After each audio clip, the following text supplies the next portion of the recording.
Hi guys! Welcome back again to my YouTube channel. By the way guys, ako pala si Jap, your tarot card reader. Kumusta kayong lahat? Okay, so yan guys, maraming salamat po pala sa walang sawang pagsubaybay sa ating pong daily love reading.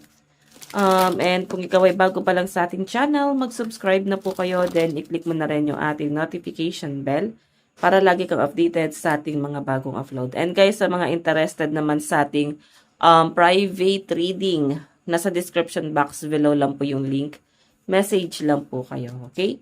So, by the way, tignan natin.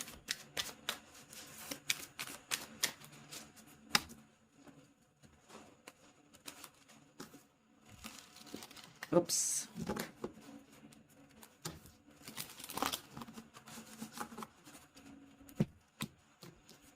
Kanino ba tong love reading?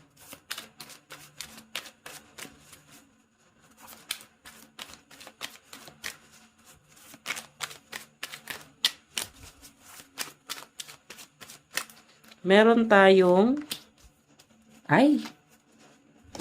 may magkakaayos. Oo, may nakikita ko dito guys na may nabubuo na namang love story.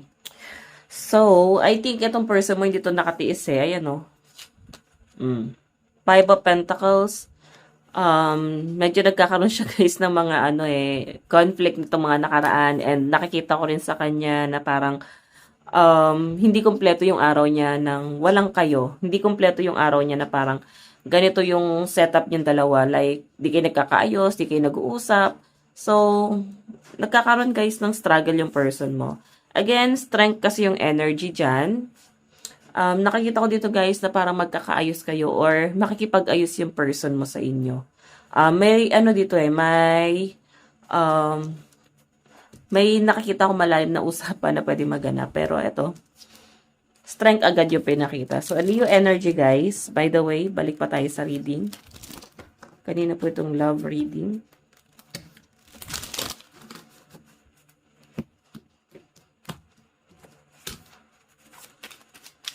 Kanina po itong love reading.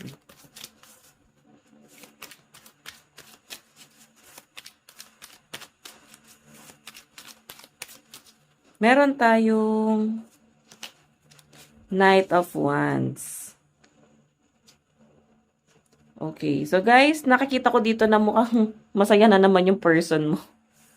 Okay. Nalilibang na naman tong person mo. Nakikita ko sa kanya mukhang natutuwa na naman siya na nakakausap ka. Dili ko parang, ayan, binubungangaan mo ba? Kasi parang galit ka pa, hindi ka pa ready na makipag-usap sa kanya ngayon. Hindi ka pa ready na ayusin itong relasyon nyo ngayon. Okay? Parang, bigyan mo muna ako ng time. Di pa ako ready. So, hayan po yung nakikita ko dyan. Kasi yung energy mo is 7 of Swords. Ikaw tong, ano ba to? Uwak? Ikaw tong galit na galit. Tapos parang, ang laki ng kasalanan sa inyo ng partner mo. Okay? Siguro hindi mo nagustuhan yung mga ginawa niya or baka walang gift sa inyong yung Valentine's.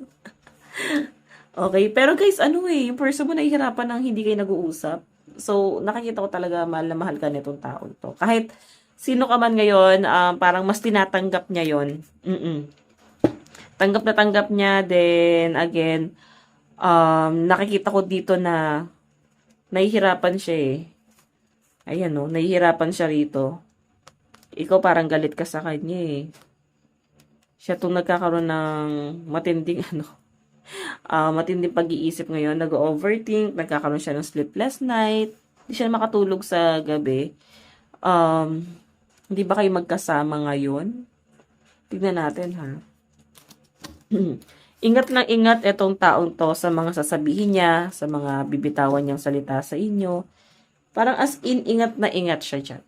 Yung iba sa inyo kasi guys, nakikita ko na mukhang seryoso na yung pakikipaghiwalay mo sa kanya eh.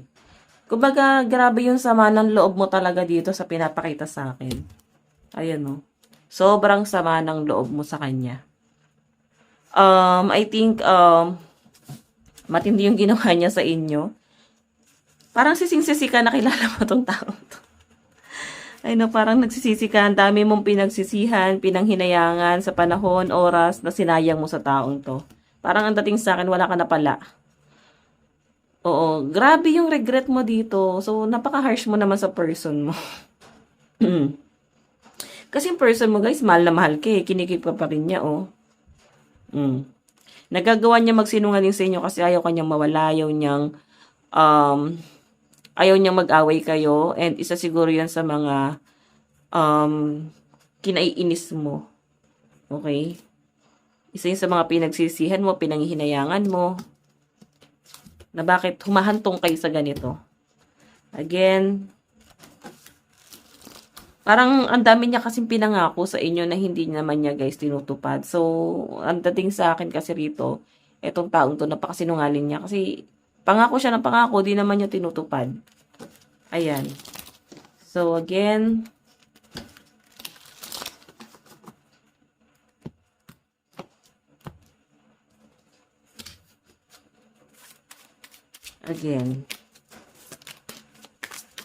meron tayong 12 cups. Partnership to, guys. So, alam nyo, guys, sinasabi ng partner mo dito na magtiwala ka lang sa kanya. So, makukuha naman niya or mapagtatagumpayan naman niya yung buhay. Kung maniniwala ka sa kanya, magtitiwala ka sa kanya. Nawawalan kasi siya, guys, ng gana eh. Kasi, pwedeng bumibitaw ka sa kanya. So, ikaw yung nagiging motivation niya. Ikaw yung nagiging lakas niya rito. Tapos, nagkakaroon pa kayo ng pagtatalo. Tapos, hindi ka naniniwala sa kanya. Yung dating sa kanya rito, parang ayaw mo sa kanya. Napapaisip tuloy siya, mahabol talaga sa akin itong tao to. Ayan. So, titignan pa natin. Kasi itong person mo, guys, mabagal kasi yung niya talaga, yung improvement niya sa buhay niya. As in, no, hindi naman niya rin talaga may papangako pa sa inyo ngayon. Pero kasi ang problema kasi niya, ba't nangangako siya ngayon, di ba? So, siguro, nangangako siya, pero hindi naman niya sinabing mabilis niya makukuha or mabilis niyang mapapatunayan sa inyo. Pwede kasing nangako siya, pero mo soon, magagawan ko ng paraan to, ganito, ganyan. Alam niyo guys, pressure din minsan to sa mga partner natin. Lalo na pag ang partner natin ay may malaking expectation doon sa taong yon. So, kung meron kayo guys malaking expectation doon sa person nyo, ano yung dapat mong gawin? Magtiwala. Kailangan mong magtiwala sa kanya. Maniwala ka sa kanya na kaya niyo itong gawin. Okay? Kaya niya itong malampasan. So, by the way, tignan natin. Oops. Wait lang, guys. Ayan, nalaglag yung card nyo. Queen of Pentacles yung lumabas. Okay. Hindi ka na makapag-antay kasi ang tagal lang ng panahon na nag-antay ka. Okay, parang inip na inip ka na dito. So, yun sa inyo kasi guys, hindi naman para sa inyo eh. Hindi ka naman nag-expect na agad ngayon. Kumbaga kasi yung mga taong nakasubaybay sa inyo. Again guys, dapat hindi nyo pinapakinggan yung mga tao sa paligid nyo. Hindi dapat kayo guys masyadong affected sa mga taong nakapaligid sa inyo. Okay? So, ang sinasabi ko lang sa inyo rito guys, mag-focus kayo sa inyong dalawa. Ito, 12 cups. Mag-focus kayo ng dalawa sa relasyon nyo. I-work out nyo to. At huwag kayo guys masyado magpa-apekto sa sasabihin ng ibang tao. Kasi hindi naman siya guys nakakabuti rito. Okay? Kasi pag naka-apekto sa inyo to, yung sasabihin ng ibang tao, ang magiging dating niyan, hindi ito nyo pinlano. Hindi nyo pinlano to. Pinlano to ng mga tao nasa paligid sa inyo. Lagi nyong iniisip yung sasabihin nila. Diba, nagiging people pleaser kayo na parang ginagawa nyo yung gusto nila para sa inyo. So, hindi nyo ginagawa yung gusto nyo ng partner mo. Again, additional message. Oops. Okay, dalawin na ka natin, isa lang. Seven of Wands. Actually, marami nagkakagusto sa inyo. Pero kasi ikaw, namimili ka. At bihira ka magkagusto. Bihira ka ma-fall, no? Yung pinapakita kasi sa akin dito, na-fall ka din sa taong to. Tapos, parang dating sa inyo, ano ba to? Bihira nga ako magkagusto sa ganitong klase pa, no? So, guys, grabe naman, no? Medyo harsh ka doon sa partner mo. Medyo nagsisisi ka siguro kung ano bang klaseng buhay ang binigay sa inyo. Or, bakit ganitong klase ng relasyon yung ibinigay sa inyo. Kasi ang dami naman nagkagusto eh. Ba't hindi ka nakapamili? So, parang ang dating sa akin dito, guys, nagsisisi ka doon sa taong pinili mo ngayon. Ayan. Again, check pa natin.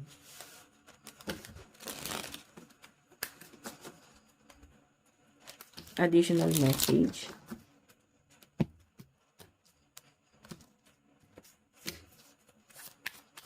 Additional message. Kanina po itong love reading. Meron tayong 3 of Pentacles.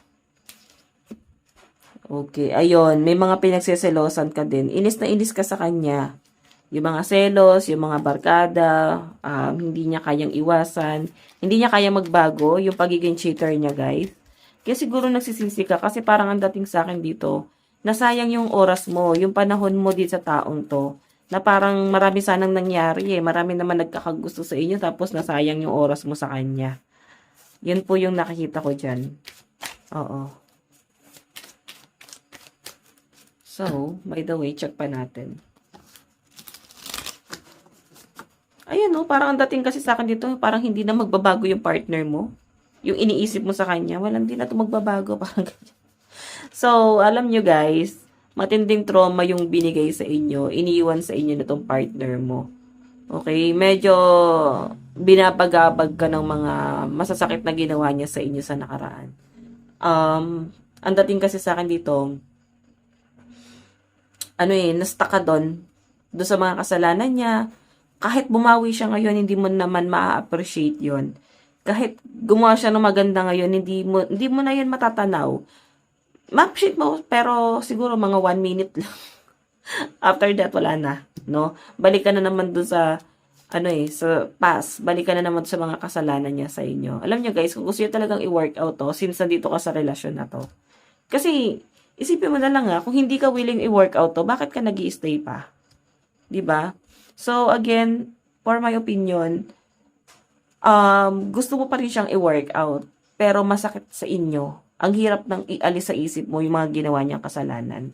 Yung mga cheating na ginawa niya sa inyo, yung mga kasalanan na paulit-ulit. Tapos nandito ka pa rin, nagtiyaga ka pa rin. Ayan. By the way, check natin.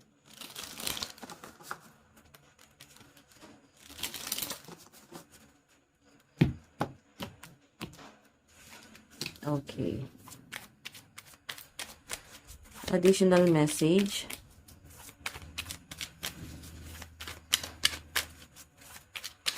Additional message.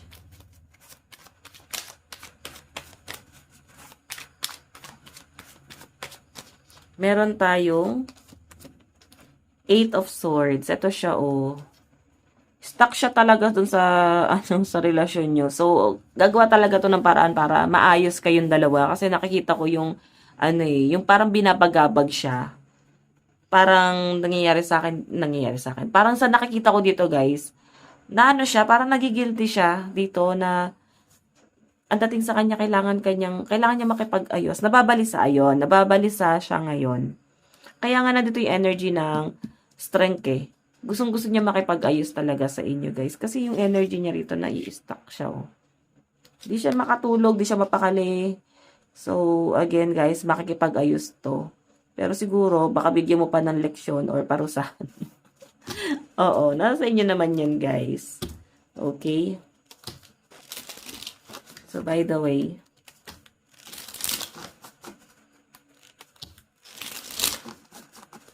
additional message.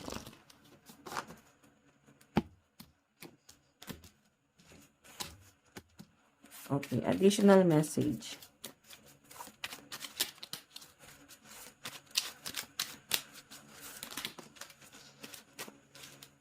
Meron tayong the sun.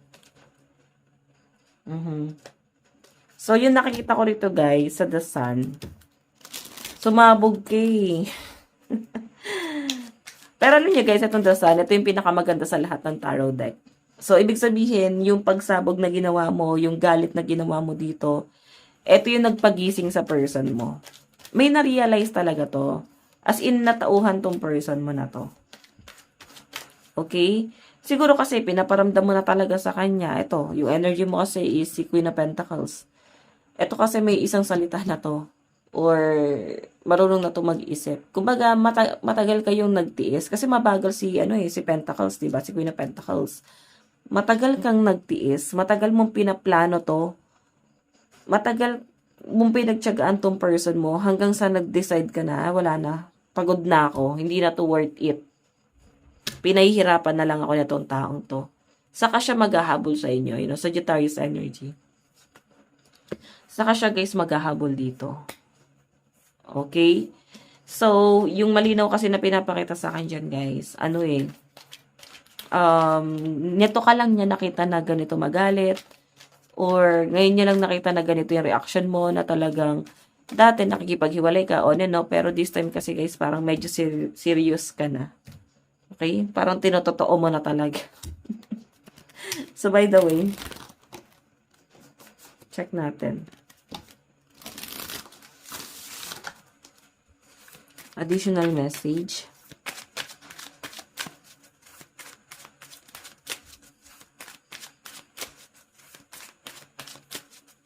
Kanina po itong love reading.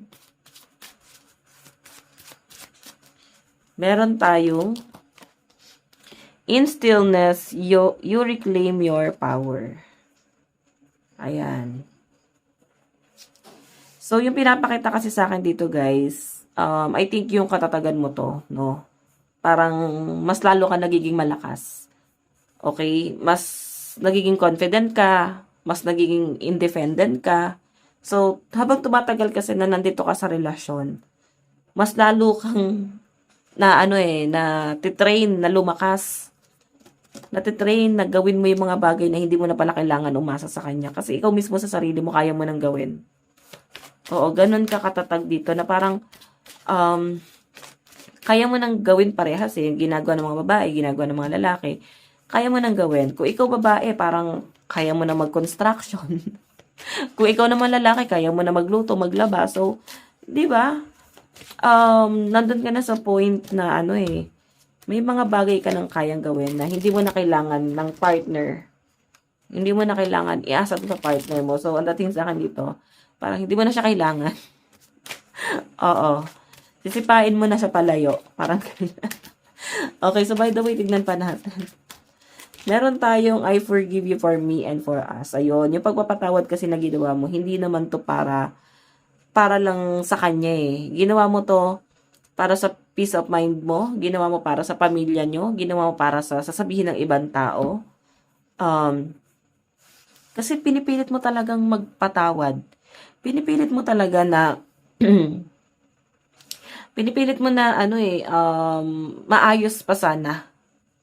Pero kagaya nga nasabi ko, ang tagal ng panahon na nagtiis ka hanggang sa parang hindi na tama. Kasi nga, paulit-ulit yung cheating. So, this time guys, marirealize ng partner mo. Marirealize to ng partner mo. Etong separation na nangyari na to, may paghahabol talaga guys. Okay, check pa natin.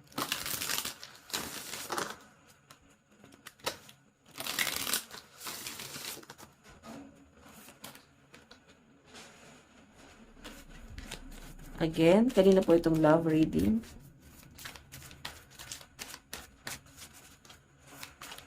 Kanina po itong love reading.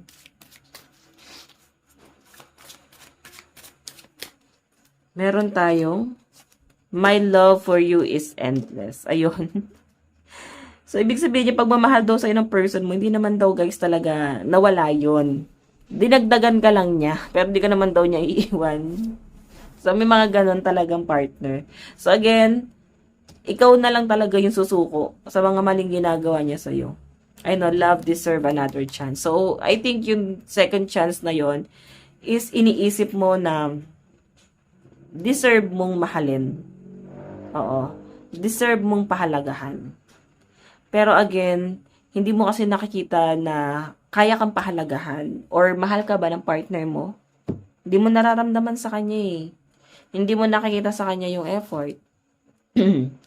Pero ang sabi niya kasi dito, mahal ka. Pwede kasi guys na hindi lang showy itong partner mo.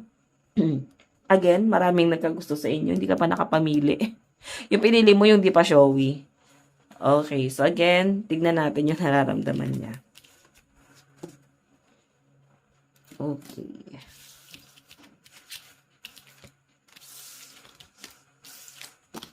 Tignan natin yung nararamdaman niya sa inyo.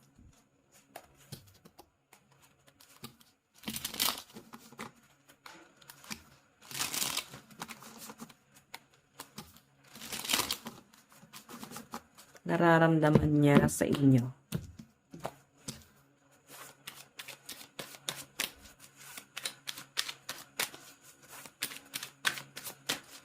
Nararamdaman niya sa inyo. Ayan. Meron tayong 3 of Cups. Celebration to eh. O, diba? Tatlo kayo nagse-celebrate. Okay. So, again, celebration to. Pwedeng third party, pwede rin naman relationship. So, again, guys, I think na-realize ng partner mo yung mga maling ginawa niya talaga. Pero, again, sabi ko nga, guys, mahal ka ng partner mo, pero hindi ka naman yan iiwan. Dinadagdagan, oo. So, dapat pa ba tayong maging, doon? Maging thankful doon? Pero feeling ko kasi, medyo bata pa tong partner mo, kung bakit niya nagagawa yung mga ganong bagay. Okay, or pwedeng immature, kaya niya nagagawa yun, no? Gusto niya pang mag-explore. Naghahanap siya ng pagmamahal sa ibang tao. Ayan. So, by the way,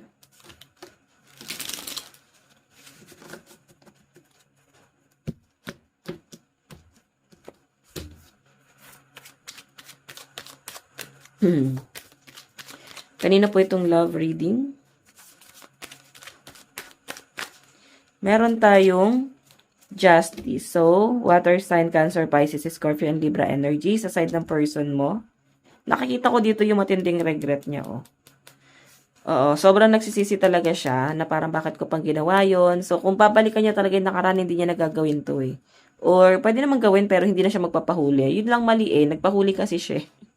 So, ngayon, hindi na mawala sa sistema mo yung ginawa niya. Paulit-ulit to sa sistema mo eh.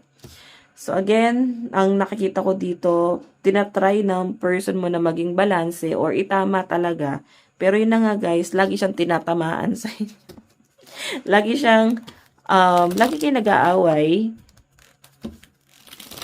So, nakaka-stress to. Nakaka-stress to sa end niya, no? Kasi feeling niya lahat naman ginagawa niya eh, para manumbalik yung pagmamahal mo sa kanya. Pero kagaya nga ng sabi ko guys, pwedeng wala na eh. Oo. Hindi mo na kayang ayusin pa. Okay, so again, feeling ko naman mahal mo pa tong person mo. Pero siguro gusto mo lang makita na bigyan kanya ng assurance or patunayan niya yung sarili niya. Pwede rin naman guys na parang gusto mo siyang bigyan ng leksyon kasi hindi madaling ginawa niya sa inyo. 'Di ba? So again, meron tayong death and rebirth. Ayan, death and rebirth. Yung pinapakita sa akin dito, guys, ano to eh, ending and new beginning. Gusto niya pa rin, guys, ng new beginning doon sa relasyon nyo. Pinipilit niyang, itama. Or binibigyan kanya, guys, ng para kanyang tawag dito, ginagaslight, no? Parang, ikaw rin naman kasi, may mali ka rin naman. So, ano pa nangyayari, guys? Kinokonsensya ka rin niya kung bakit niya nagawa yon. Na parang may simpleng pagbe-blame pero hindi totally ganon. Gusto ka lang niyang makonsensya na kasalanan mo rin naman kasi. Mahal naman kasi kita eh. Alam mo yon. So again, death and rebirth to.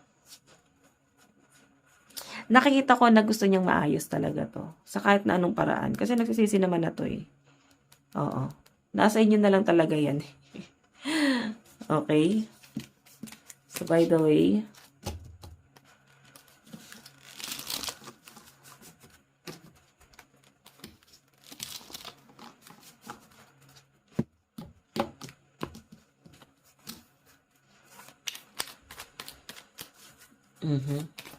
ano naman yung tingin ni person mo sa'yo ngayon? Paano kanya nakikita sa inyong relasyon? 'Di ba? Ngayon niya na-appreciate na parang yung pagtitiis mo, pagtitiyaga mo sa kanya noon, yung pagkikip mo sa kanya, ngayon mo na a-appreciate lahat. Ngayon mo nare-realize na may point din naman pala lahat ng mga ginagawa niya. Okay, na tama rin naman pala talaga yung mga pinaglalaban niya. Ayan. Pinaglalaban mo pala, sorry. Parang ngayon niya nare-realize, no? Na ikaw, na parang kahit ganun yung mga ginagawa niya sa inyo, na natili ka sa kanya, kahit puro kasalanan yung ginawa niya sa inyo, guys, na natili ka, nagtiis, nagtiyaga. Kaya nga mahal na mahal ka niya ngayon. Kasi hindi mo siya iniwan. Parang sobrang nasubo ka. May mga tao talagang ganyan na kailangan pang subukin yung pagmamahal. 'Di ba? Na parang kailangan bang ubusin ka para lang mapatunayan na magi-stay ka, 'di mo siya iiwan, na para bang milyonaryo tong partner mo para lang subukin, no? So tingnan natin paano kanya nakikita. 'Di ba? Ang dami mong regret, nagiging malungkutin ka, hindi ka na masaya, frustrated ka na dun sa relasyon. Okay. Knight of Pentacles. Ikaw yung tipo ng tao na wala ka namang in-expect na kahit na anong material sa taong to. Hindi ka nag-expect ng malaki sa kanya kasi ang gusto mo lang talaga siya.